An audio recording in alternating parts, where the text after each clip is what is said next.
Hi, 102 students. So today I'm going to do a lecture for you beyond the weekly lecture because I really want to talk in depth about literary theories, literary criticism, literary lenses.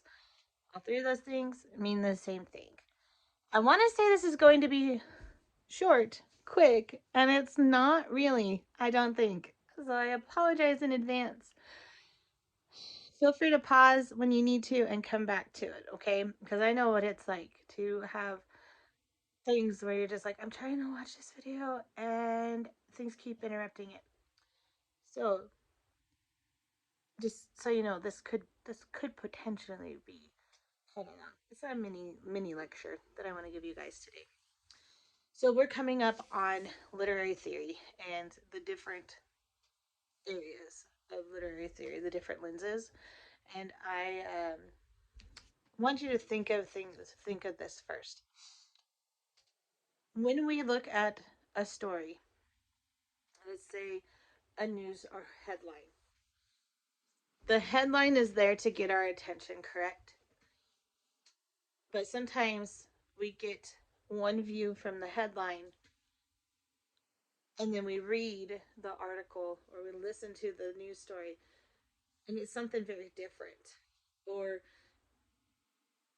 five different people are all going to listen to the same story, but they are going to take from it different things. They are viewing it through their own lenses. Okay. Or like the witnesses to an accident. There's a reason why um, first responders want to get different perspectives of the accident. People perceive things differently. They view things differently. They see things from different angles in an accident. Sometimes it's very cut and dry, and other times not so much. So, when we approach literature, and we're getting into our literature pretty soon, the things that we're going to be reading, if you haven't started reading them yet, please feel free to jump in. And go ahead and start reading them as we are going over some of these things and we're leading up to analyzing literature and your research paper. Your research paper is going to be using a literary lens to analyze a piece of literature that we're covering in class. Okay. So when we view things through a literary lens, think about this scene from National Treasure.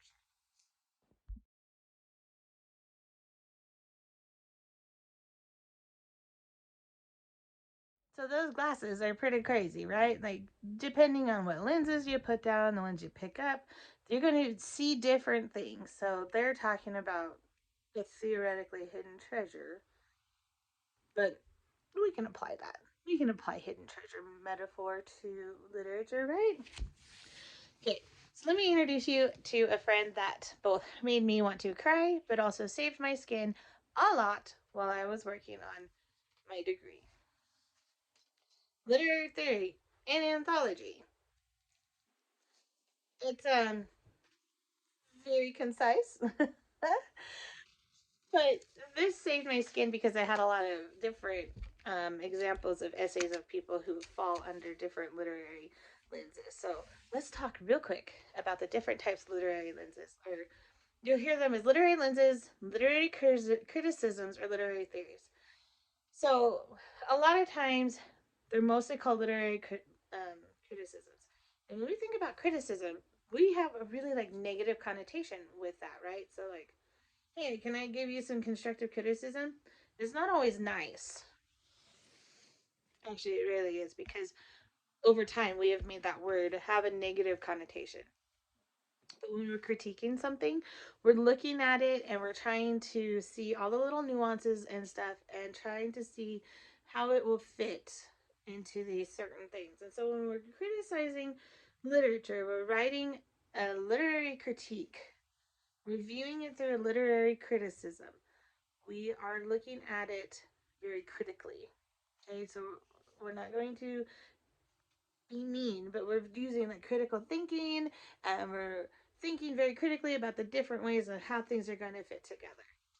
So some of the larger literary theories that we work with are like historical, which is looking at the context of when that piece was written, what was going on at that time, or it could also be applied to the time in which it was written about. So, if we are reading a historical novel or something like that, so it's written in modern time, but it's about a time a long time about something that happened a long time ago in history. So we're going to look at the historical context of things. We're going to see what is going on politically, what's going on socially, what's going on with the people. Historical criticism is probably my favorite one to work with because I feel when it comes to all the arts, literature, visual arts, music, so on and so forth, all those arts, we can use those to paint a much more detailed picture of a historical event than we can if we're just reading it in a book. And so we're just reading the words and we're just like, uh huh, uh huh, uh huh. So if we are like an auditory learner, it helps us to hear things, right? Like everybody, there's different types of learning, and we're not necessarily like, oh, this is the only way I learn. We're a combination of the three. There's auditory, um, tactile, or kinetic, and then there's visual. We're a combination. We are all combinations of all three of those things. So for history, how many of us had such a hard time in high school history classes? You're just reading the book and you're just, this is so boring. And if your teacher's not cool and they're not bringing in like movies or clips or something to help you make a connection a different way, man, that class stinks. I hope you don't feel like that about this class. Anyway, so it helps us paint a really broad, more detailed picture of things that happened in that time period. So historically, if we're going to look at something, let's say like Huck Finn, if we look at Huck Finn, the words that Mark Twain uses, for one, are just not acceptable in polite society these days. We don't call people those names. It's a very, very, very derogative term. However, unfortunately, that was how they spoke then. And it's really sad. Like we have the advantage of history and looking back and going, yeah, that was really atrocious. People do not need to be treated that way. But then you start looking at the overall context too of Jim is a runaway slave and how he was treated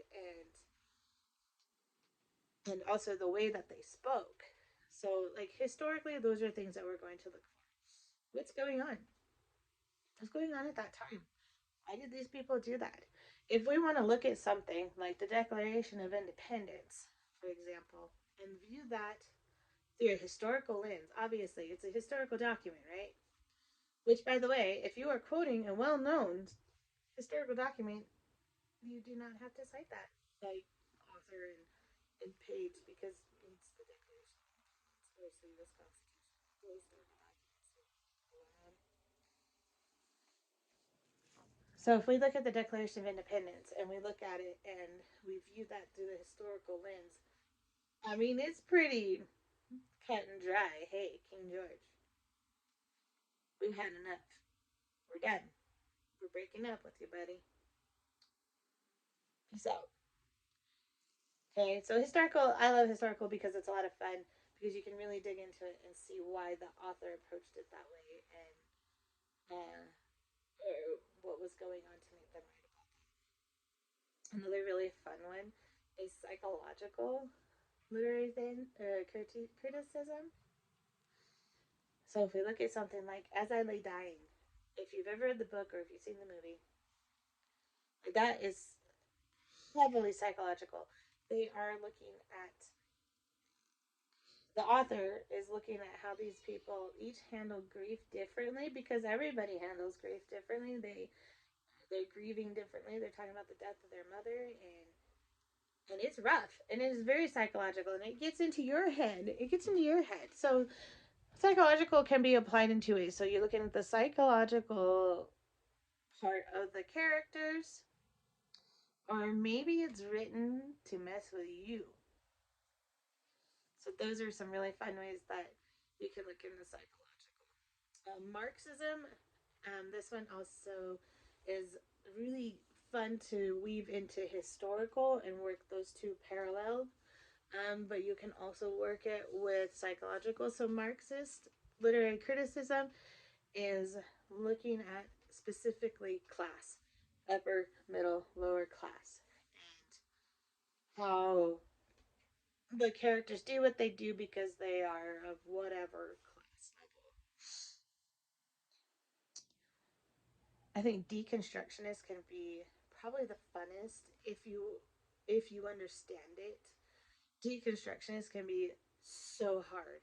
Like you're just like I have no clue what you're talking about, and I'm actually going to also provide you a link to a very good, well done video on deconstructionist theory. He does a really good job about it, but he talks about like you see a sign and it says "seeing eye dogs only." We know that means those are the only animals allowed on the premises, right? But a deconstructionist theory looks at that and is like, seeing eye dogs are the only thing allowed here. Like, no, that's it. Or you can take it more like, only dogs that see eyes are allowed here. Like, deconstructionists can be weird and tangled, and it's basically just taking the author's words and folding them up and saying, this doesn't make sense. Feminist is another one that you can work with, and we have some really, really obvious pieces that we are going to be reading, and you're going to say, yep, this is definitely through the feminist lens right here. So it's exactly what it sounds like. It's looking at, and it heavily relies on, or it works with the feminism, with women, how they're treated, what is going on with this woman, you know? So when you guys get to the yellow wallpaper, you're going to be like, oh my gosh. If you haven't read it yet, then yeah, it'll be fun. And then there's new criticism, which is applied more to poetry, and it's like looking at the form and everything like that. So those are just a really broad overview of some of the literary theories that you can work with. Oh, biographical. How could I forget that? Biographical. So you're gonna look at the author. Um, you're gonna see like maybe they're writing this from this perspective because they have been through a XYZ, and that is why they wrote this. So that also plays in with like a lot of these literary lenses can be intertwined with each other. And really, for your paper, I just want you to focus on one literary criticism for the piece of work or piece of literature that you're working with, okay? If you feel like you can successfully pull off intertwining them, go for it. Have fun. I will be honest and I will tell you that I dreaded literary theory. My whole master's program, every single class, we had to use a literary theory. And I'm just like,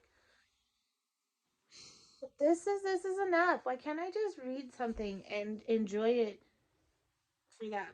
That was not the point, right? Like it took me a class or two. Like I'm just like, oh my gosh, you're still the work of literary theory. This is just crazy. But it is important. And you know what's fun about it is that I can go back and I can find a book and I can read it and say, okay, well, I read this for class and I really had to use like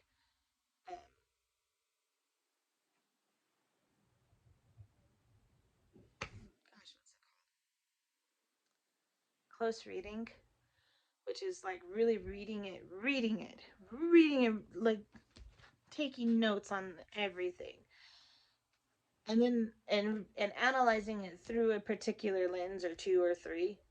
But I can go back and I can reread that and just enjoy it as the novel that it's supposed to be. So, do all authors write with a particular literary lens in mind? I don't think so. I don't know. I feel like a lot of people just want to write their story and get it out there. When I look at Fablehaven, I don't think that the author is like, I think that I want people to view it through this particular lens. I don't know. I'd have to ask him. But I think it was more like, here's this amazing story that's going to take you on a grand adventure. It's going to allow you to escape this world temporarily and have a great time. And I obviously would recommend that if you want something to help us escape reality. Literary theory can be really fun to work with. Sometimes it can be really challenging. So the author, or not the author, the creator of the video that I'm going to post for Deconstructionist has a video for all of the literary theories. Like I just kind of give you like a crash course real quick. For more detail, just go to his channel and they're all on there. And he's really good at it. And I'm like, man, I wish I could. Like I'm sitting in my office. This is what I've got. So if you have any questions about literary theory, or if you're like, I think and I can apply this, am I really off? Just let me know. Um, Especially if you're like, I really feel like I can apply this literary theory, but I am having a hard time thinking about how to find sources to back up what I want to say. Let's chat. That's what I'm here for, okay? So enjoy literary theory, literary criticism, literary lenses. Take a look at everything that we're reading, that we're coming up on reading, and try to use those little glasses and see things through different perspectives. And it's okay.